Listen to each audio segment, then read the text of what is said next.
Aujourd'hui, je vais vous montrer comment fonctionne cette clé capable d'infecter en quelques secondes n'importe quel ordinateur. Je vais vous parler de son fonctionnement, je vais vous montrer comment écrire des scripts pour lancer des commandes avec, et je vais vous montrer aussi ce qui pourrait vous arriver si accidentellement vous la branchez sur votre ordinateur ou votre smartphone. Mais avant, j'aimerais préciser que cette vidéo est à but éducatif. Je ne vous encourage en aucun cas à vous attaquer à une personne ou une structure si vous n'avez pas l'autorisation écrite de celle-ci. Tous les outils que je présente sur cette chaîne, tels que cette clé USB, je l'utilise dans mes missions de tous les jours dans un cadre légal puisque je suis pentester. Si vous souhaitez voir d'autres outils comme cette clé USB utilisée par les hackers, je vous invite à vous abonner à cette chaîne. Je ferai d'autres vidéos pour vous faire découvrir du matériel que j'utilise dans mon quotidien. La Rubber Ducky est un outil qui s'est fait populariser en grande partie grâce à un épisode de Mr. Robot dans laquelle elle est apparue. De nombreuses vidéos sont disponibles aujourd'hui sur internet la montrant en œuvre. Il existe plusieurs fabricants de Rubber Ducky, mais la meilleure reste celle proposée par Hak5 et c'est celle que j'ai en main aujourd'hui. La dernière version de la Rubber Ducky est disponible sur le site de Hak5 à 100$. Je vous l'accorde, c'est super cher,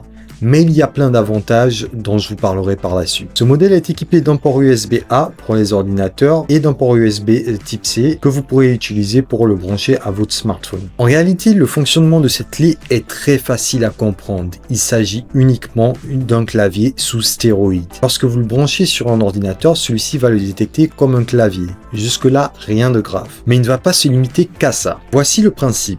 Si vous étiez un hacker, que vous vous retrouvez devant une machine qui n'a pas été verrouillée par un utilisateur, qu'allez-vous faire? Maintenant que vous avez la réponse, tout ce qu'il vous reste à faire, c'est préparer vos commandes, votre script et d'automatiser ces tâches-là grâce à la Rubber Ducky. Elle exécutera toutes les commandes que vous lui aurez données à une vitesse surhumaine. La Rubber Ducky est composée de plusieurs éléments, dont un espace pour la carte SD qui va vous permettre de stocker vos scripts, un bouton qui permet de changer le mode de la clé du mode stockage au mode attaque. Attention à ce bouton, lorsque vous recevez la Rubber Ducky, vous recevez normalement un lot de stickers. Il y a un sticker qui est super important que vous devriez coller sur la coque de la Rubber Ducky, de telle sorte que vous n'ayez pas besoin de l'ouvrir à chaque fois pour appuyer ce bouton. Vous aurez juste à presser sur la coque. Malheureusement, au travail, on a un petit peu égaré ces stickers et c'est pour ça qu'aujourd'hui, vous me retrouvez avec une Rubber Ducky dénudée. Pour programmer les commandes que nous souhaitons exécuter, nous allons utiliser un langage super facile à comprendre qui est le langage dédié de la Rubber Ducky. Il s'agit du DuckyScript qui aujourd'hui est à la version 3.0. Un enfant de 5 ans pourrait coder avec ce langage. La Rubber Ducky vient avec son propre environnement de développement qui s'appelle le Payload Studio. Je vais vous donner des exemples de commandes que vous pourrez utiliser et vous allez voir pourquoi je vous dis que c'est super simple. Supposons que nous voulons que lorsque l'utilisateur branche la clé USB, un message s'affiche à l'écran. Tout ce dont nous aurons besoin de faire, c'est string et vous voyez que c'est automatiquement complété. Et là, nous mettons nos textes. Vous voulez appuyer sur la touche Entrée, tout ce que vous avez à faire, c'est entrer Enter, tout simplement. Vous voulez appuyer sur la touche F11, vous entrez F11. Vous voulez ouvrir l'outil Notepad++, tout ce que vous avez à faire, c'est entrer la commande GUI-R qui correspond au Windows R. Et ensuite, ce qu'on va faire, c'est entrer encore une fois string pour une chaîne de caractères notepad.exe, suivi de la commande Enter. C'est facile, rapide, super simple à comprendre. Encore une fois, un enfant de 5 ans pourrait coder avec ce langage. Il sera très important par contre de laisser des délais entre chaque commande pour s'assurer que les programmes sont bien lancés avant de passer à la deuxième étape. C'est en millisecondes, donc pour une seconde, je mettrai 1000. Je peux mettre une fois de plus ici un petit temps d'attente, une seconde de plus. Maintenant, on va passer au tout premier programme qu'on va écrire sérieusement. Ça sera un petit prank de rien du tout, un script inoffensif. On va faire croire à la personne qui va brancher cette clé USB qu'elle a été infectée par un ransomware et dans ce cas-là, ce sera WannaCry. La première des choses, comme je vous ai dit, un temps d'attente, c'est super important lorsqu'il branche la clé pour s'assurer que les pilotes sont bien lancés et pour s'assurer qu'on ne lance pas trop tôt les commandes pendant que la première instruction n'a pas terminé d'être exécutée. Après un délai, qu'est-ce qu'on va faire? Je vous ai dit Windows R. Encore une fois, je vais ajouter une seconde. Et de là, ce qu'on va faire, tout simplement, on va se rendre sur ce site que vous pouvez utiliser aussi si vous souhaitez pranker un collègue en lui faisant croire qu'une mise à jour a été lancée sur sa machine. Il y a plusieurs templates dessus, plein de pranks inoffensifs et drôles. Nous ajoutons un petit temps ici, je vais mettre 500. La touche Entrée, encore une fois, un nouveau délai. Et ce que je vais faire, c'est mettre la fenêtre en grand. Qu'est-ce qu'on utilise? F11, tout simplement. Mon script est prêt. En quelques secondes, j'ai pu le faire. Je vais générer mon payload. Vous allez voir que quand je clique sur télécharger, il y a un fichier inject.bin qui a été généré. Je vais le copier, brancher la rubber ducky.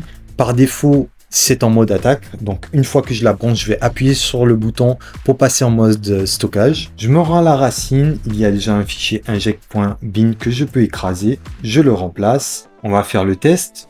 Je déconnecte la clé. Je la reconnecte. Et on voit ce que ça donne. Les 3 secondes normalement sont lancées. Vous allez voir qu'il va lancer Windows R.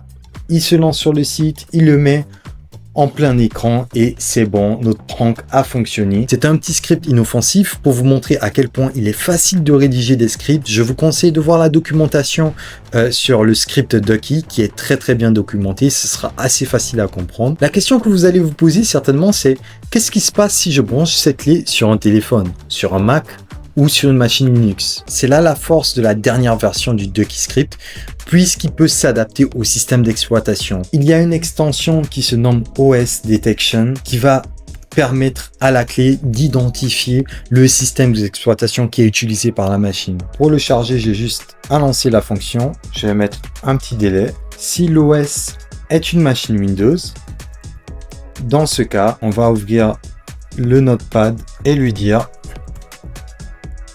qu'il s'est fait hacker.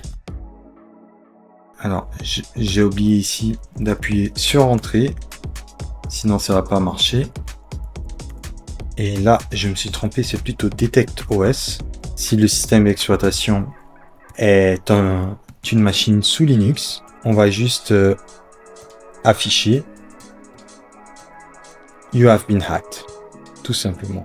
On va désactiver l'attaque mode. Donc je vais mettre attaque mode off.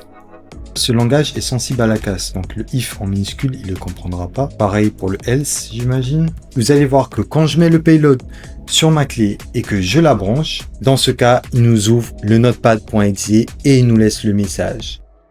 Par contre, si je prends la même clé et que je la branche sur un téléphone, il fonctionne aussi et nous affiche le message qu'on aura prédéfini. Je tiens à marquer une petite pause ici pour mieux vous expliquer ce que je viens de vous montrer. L'importance de vous montrer cette extension, c'est pour casser l'idée reçue comme quoi que si vous branchez cette clé sur un téléphone ou une machine Linux, vous ne serez pas infecté. Je pourrais très bien adapter mon script pour prendre le contrôle de la machine sur laquelle est branchée la clé selon son système d'exploitation. Et vous savez la meilleure c'est quoi? C'est qu'avec la rubber ducky, vous n'avez même pas besoin de coder en réalité. La communauté vous a livré plusieurs scripts à vos dispositions. Si vous vous rendez sur payloadup.com, vous avez plusieurs scripts selon le matériel, dans notre cas c'est la rubber ducky, et selon le système d'exploitation ou les actions que vous voulez effectuer. Si je vais dans le cas des pranks, il y a plusieurs pranks assez drôles, assez fun à réaliser. Par exemple, nous avons ce script qui nous permet d'avoir un terminal en continu.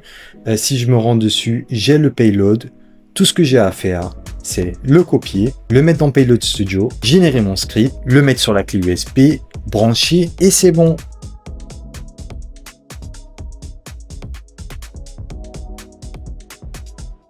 Pareil pour des scripts qui pourraient être utilisés dans des missions de pentest ou red team. Si je me rends dans prise de contrôle, remote access, j'ai plusieurs payloads qui peuvent me permettre de prendre le contrôle de différents appareils, que ce soit des machines Android, Linux ou Windows. Maintenant, à moi de mettre mon payload, celui que j'aime bien utiliser dans mes missions, celui qui me permet de prendre le contrôle des machines des clients chez qui j'interviens. Je vais vous montrer en live le danger de brancher cette clé USB sur votre ordinateur. Mais avant, si cette vidéo vous a plu, très important, n'oubliez pas de la liker, de la partager, de vous abonner à la chaîne, me laisser un commentaire, c'est super important pour soutenir la chaîne.